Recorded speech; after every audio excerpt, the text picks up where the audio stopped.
पिंजरा पिंजरा रे माझ्या आयुष्याला ढवळून टाकेल इतपत मला दुःख झालेलं नाही. आणि तसंही माझ्या बरोबर पती म्हणून जगायला त्याने नकारच दिला होता. चंचला, हे सगळं खरंय, पण नवरा गेल्यानंतर जे दुःख होतं ते तुला सहन करावंच लागणार. हेच तर मी सांगते. गजेंद्रच्या मृत्यूने मला पुन्हा तेच दुःख तर होऊ शकत नाही. कारण ते जिवंत असते तरी आमचं सहजीवन सुरू झालं असतं की नाही देव जाणे. अगं, तू एवढं सगळं स्वीकारलं होतंस, मग नक्की राग कशाचा आला तुला? मला राग ह्याचा येतोय की मी निवडलेला माणूस सगळ्याच पातळ्याने दुबळा निघाला. आत्महत्या करणाऱ्या माणसांविषयी मला अजिबातच सहानुभूती वाटू शकत नाही. अशा माणसांची मी स्वतःला जोडूही शकत नाही. नारायणी, गोरकाका म्हणतो ना, तेच बरोबर आहे. अच्छा, म्हणजे गोरख काकाचं ऐकलं असतं तर खूप बरं झालं असतं असं तुला वाटतंय का? तसं नाहीये नारायणी. गोरकाकांच्या सांगण्यावरनं मी माझ्या आयुष्यातले निर्णय तर नाही घेऊ शकत ना. मला माझ्या बाबांनी माझ्या मर्जीने जगायला शिकवलं आणि तेच मी करत राहणार. कोणीतरी विद्वान हुशार गोरकाका मला सल्ले देऊन जातो म्हणून काय त्या हिशोबाने मी माझं आयुष्य तर जगू शकत नाही ना. मग आता काय ठरवलंस? मी नाही, देशमुखांनी ठरवायचा त्यांचा निर्णय काय आहे तो. मी तात्यांपुढे माझी मागणी ठेवली आहे. आता त्यांचा मुलगा गेलाय म्हटल्यानंतर त्यांना सावरायला थोडा वेळ तरी द्यावंच लागणार आहे ना. त्याच्यानंतर मी त्यांना विचारेन त्यांचा निर्णय काय आहे तो. अशी काय मागणी केलीस तू? माझी मागणी मान्य किंवा अमान्य झाली ना तर मी तुला नक्कीच सांगेन, पण आता ह्यावर चर्चा नको मला. का? तुझा माझ्यावर विश्वास नाहीये का? प्रश्न विश्वासाचा येतो कुठे नारायणी? हे बघ, सगळ्यांबरोबर सगळ्याच गोष्टींची चर्चा मी नाही करू शकत. ती माझी पद्धतच नाही. हो, मला कळतंय, पण नारायणी प्लीज प्लीज मला थोडा वेळ आराम करू दे. तुझा आपण नंतर बोलू.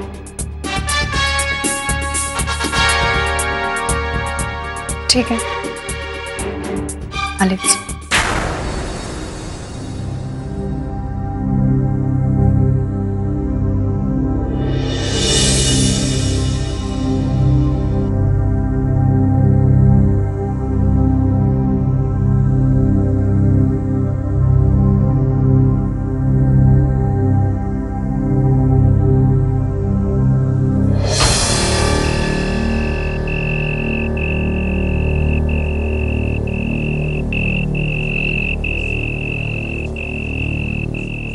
आजी, शांत हो, शांत हो. हा, पुरे झाला.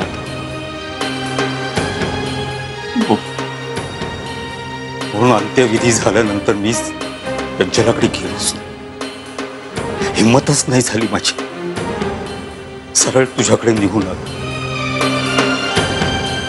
काय झालं? काल काल लग्न झालेली माझी पोरगी 2 दिवसात विधवा होती. तिच्या अंगावरची हळद सुद्धा अजून निघून नसेल गेली रे गोर. तिच्या हट्टापायी मी कौतुकानं तिचं लग्न करून दिलं आणि काय झालं रे? हे बघ, आता पश्चाताप करण्यात काही अर्थ नाहीये. पुढे काय करायचं ते ठरवलं पाहिजे. आणि तू जो काही निर्णय घेशील ना तो मला मान्य असेल, त्याला पाठिंबा असेल माझा. नाही गोरख, आता माझ्यावरच विश्वास नाही राहिला. हे बघ, आता तू म्हणशील तसंच करूया. कारण आता ह्या लग्नाला काही अर्थच राहिलेला नाही. भातुकलीतल्या भावला बावलीचा संसार सुद्धा थोडा जास्त वेळ टिकतो रे. माझी प्रॉब्लेम काय माहिती? तुझी मुलगी ना, तिचे सगळे निर्णय तिच्या डोक्याने कोणालाही न विचारता, कोणाशी चर्चा न करता. म्हणजे तुझी मुलगी जर डोक्याने कमी असली असती ना, तर तिला आपण निदान कंट्रोल तरी करू शकलो असतो रे. म्हणजे हे लग्न आणि हे जे काही झालं ना, ते थांबवता आलं असतं. पण नाही, तिला तिचे निर्णय स्वतः घ्यायचे असतात, कोणालाही न विचारता. तूच लहानपणापासून सवय लावली असती ना. त्यामुळे आता आपण नाही काही करू शकत. यापुढे ती जे काही निर्णय घेईल ना, त्याला फक्त पाठिंबा द्यायचा का नाही, एवढा आपण ठरवू शकतो. गोरख, तू अजून तिला माफ केलेलं दिसत नाही. हे अरे नाही बाजी, माझा राग नाहीये तिच्यावर. आणि या असल्या परिस्थितीत कसला राग धरणार.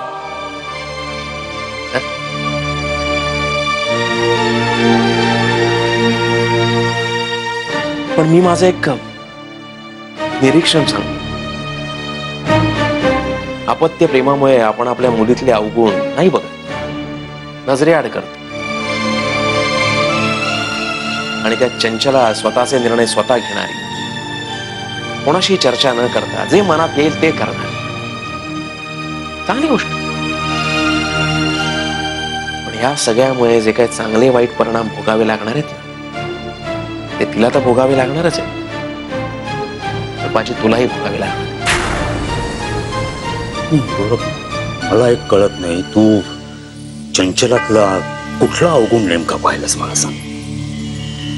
पण तुला एक सांगू का, माझी चंचला तशी नाहीये, खूप बोळसट आहे. आणि मग जर तसं असेल ना, तर तिच्या आयुष्यातले पुढचे सगळे निर्णय तुलाच घ्यावे लागणार. कारण मी काय अजून कुठला तिसराही आला ना, तरी आम्ही काही करू शकत नाही त्यावर. काय खोरं, किती परक्यासारखा बोलतोयस, वागतोयस. हे बघ, तिच्याकडनं ज्या काही चुका झाल्या असतील ना, त्यासाठी मी तुझी अगदी माफी मागतो. अरे बाजी, नाही तसं नाहीये, पण तिच्यासाठी आपल्याला काहीतरी करायलाच लागणार, करायलाच.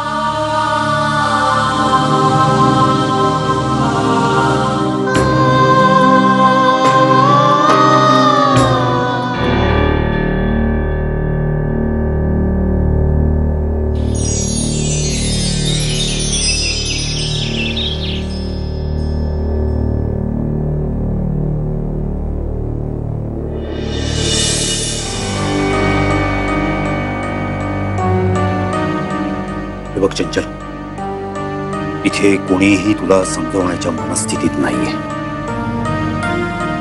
तेव्हा एक बाप म्हणून तुला विनंती करतो की बाळा, आपल्या घरी चल. आपलं म्हणजे कुठलं आपलं घर? काल परवापर्यंत तर तुम्ही याच वाड्याच्या शेजारी वाडा बांधायची भाषा करत होतात ना. कालपर्यंत ही माझी भाषा होती, कारण आजच्या सारखं काल तुझं कपाळ मोकळं नव्हतं. कुणाच्या तरी नावाचं कुंकू होतं ग तुझ्या कपाळावर. प्रश्न जर फक्त मग कुंकुवाचा असेल तर ठीक आहे, मी लावते गजेंद्रच्या नावाने कुंकू.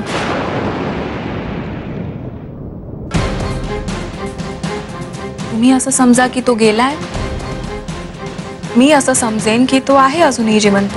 प्रश्न संपला. प्रश्न अशाने नाही संपत, प्रश्नाच्या मुळाशी जायला पाहिजे. आणि प्रश्न असा आहे की हे कटू सत्य तू मान्य करायलाच तयार नाहीयेस. एखादा वकील मांडतो ना, तशी तुम्ही प्लीज स्वतःची बाजू मांडू नका. त्याने माझ्यावरती काही एक परिणाम होणार नाही.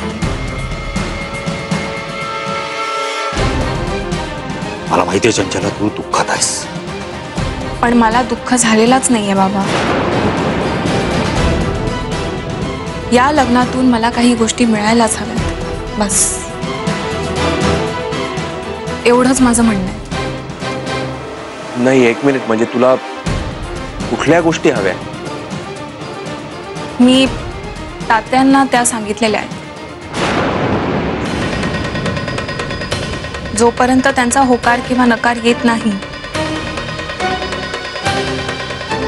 तोपर्यंत मी या घरातून नाही जाऊ शकत.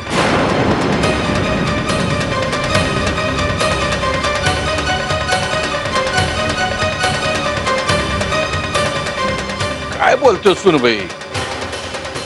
आता तुमची मागणी मान्य करणं माझ्या हातात नाही. मी ती मागणी त्याच्यासमोर मांडतो, बघूया काय होते ते. एक मिनिट तात्या, हे सगळं काय चाललंय? म्हणजे तुम्ही असं सांकेतिक का बोलताय? आम्हाला कळेल असं काहीतरी बोला. घडण्याच्या आधीच ती गोष्ट कळायची गरज नाहीये गोरख काका. घडल्यानंतर आपोआपच कळेल ना तुम्हाला. म्हणजे माझी वाट पाहण्याशिवाय तुझ्या हातात दुसरं काही नाही. हे बघ चंचला, तू इथे या घरात राहणार तर बरं नाही. म्हणजे आता काय आहे या घरात मला सांग. चल ना बाळा, आपल्या घरी चल. हे बघ, अजूनही हे सगळं विसरून तू नव्यानं आयुष्य जगू शकतेस. पण माझ्या नव्या आयुष्याची सुरुवात झालेली. हा, फक्त त्याचा शेवट कसा करायचा हे तर मला इथेच राहून ठरवावं लागेल. बाकी तुम्ही काळजी करू नका, सगळं व्यवस्थित होईल. राहा माझी आई, राहा चिंचळा. बाळा पण सुखानं राहा, एवढंच या अगतिक बापाचं म्हणणं आहे. राहा. चल येतो, येतो, येतो.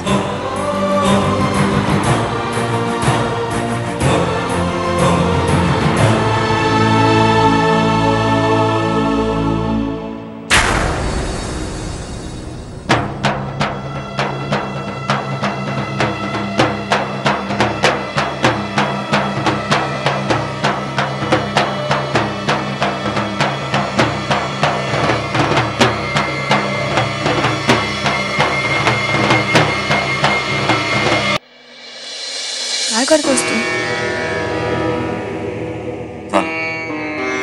सगळं झालं, दिवस कार्य झाले, नको नको ते बघून झालं. जीवापाड ज्याच्यावर प्रेम केलं होतं त्या भावाला खांदाही देऊन झालं. आता बास, आता नको या काकात राहायला. वीर, आईंना एकटं सोडून कसं जायचं आपण? तिलाही घेऊन जाऊ ना. बरोबर, एका निर्जीव वस्तूसारखी झाली ती. ना काही हालचाल, ना कोणाशी बोलते. तिला बरोबर नेलं तर काही दिवसांनी तीही बाहेर येईल या सगळ्यात. चंचला ही कशी एकटी राहणार वीर इथे? ती थोडीच राहणार आहे इथे. तिच्या वडिलांबरोबर जाईल निघून ती. नाही वीर, तिचे बाबा आले होते तिला घ्यायला, ती नाही गेली त्यांच्याबरोबर. काय गेली नाही म्हणजे? अगं इथे थांबून तरी काय करणार आहे ती? ज्या लग्नात तिला काही सुख मिळालंच नाही. लग्न म्हणजे 2 दिवसातच तिचं लग्न संपलं. त्याला लग्न म्हणायचं का नाही इथपासून सुरुवात. काय करणार काय ती? तिचं उरलेलं आयुष्य गजाची विधवा म्हणून जगणार आहे का? तिच्या बोलण्यावरून असंच दिसतंय. वेडी येते. आनंदी ती तरुण आहे, दिसायला चांगली आहे, एका चांगल्या मुलाशी लग्न करू शकते. तिला मूल हवंय तेही होऊ शकतं. जायला हवं होतं तिच्या वडिलांना. वीर, मी तुला तेच सांगतेय ना, घरातले मोठे म्हणून ही जबाबदारी आपल्यावर आहे. एकदा हे सगळं निस्तरून जाऊ दे, आपण सगळ्याची व्यवस्था लावू. वीर, मग मी खरंच कोणतेही प्रश्न नाही विचारत.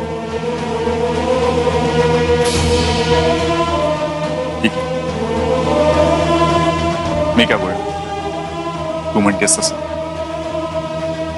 इकडचं सगळं नीट करूयात, मग मात्र नाही राहायचं या पिंजरदानात. तसं या पिंजरा आपल्याला त्याच्यामध्ये ओढूच पाहतोय.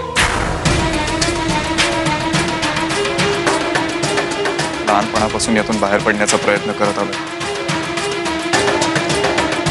आता शर्थीची लढाई, पण यातून बाहेर पडायचंच.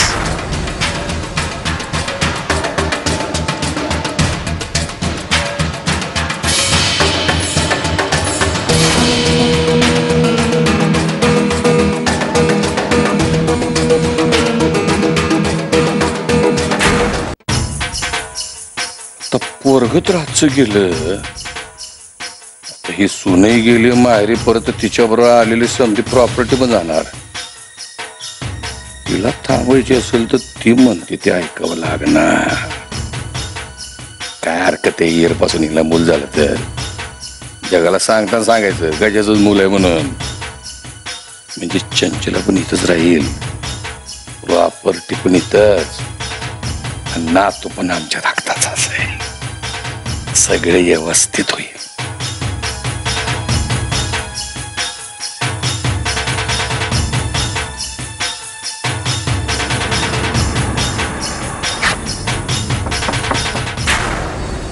येऊ का? या सुनबाई या. तुमचं विचार करत होतं. या. माझा विचार करण्यापेक्षा माझ्या मागणीचा विचार करा, त्यात तुमचा जास्त फायदा आहे.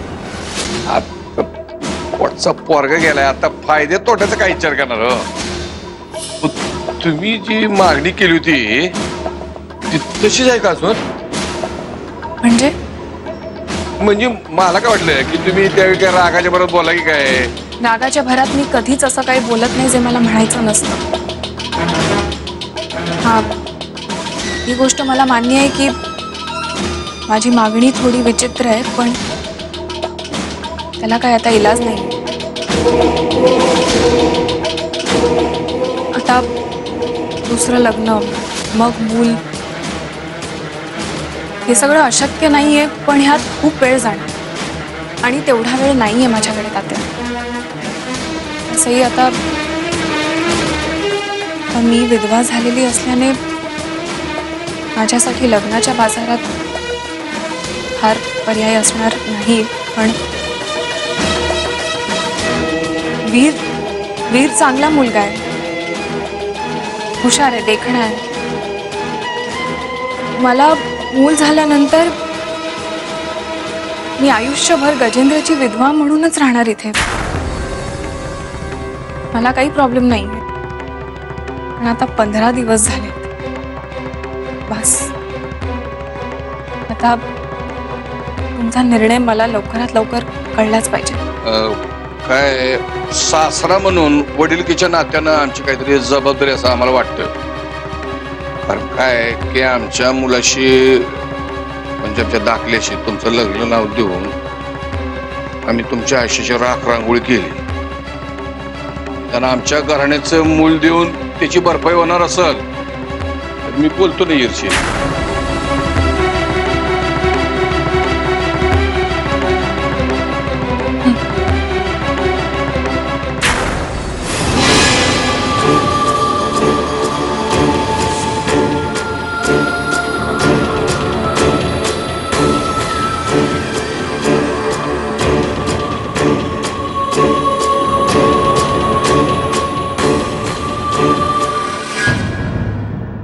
पिंजरा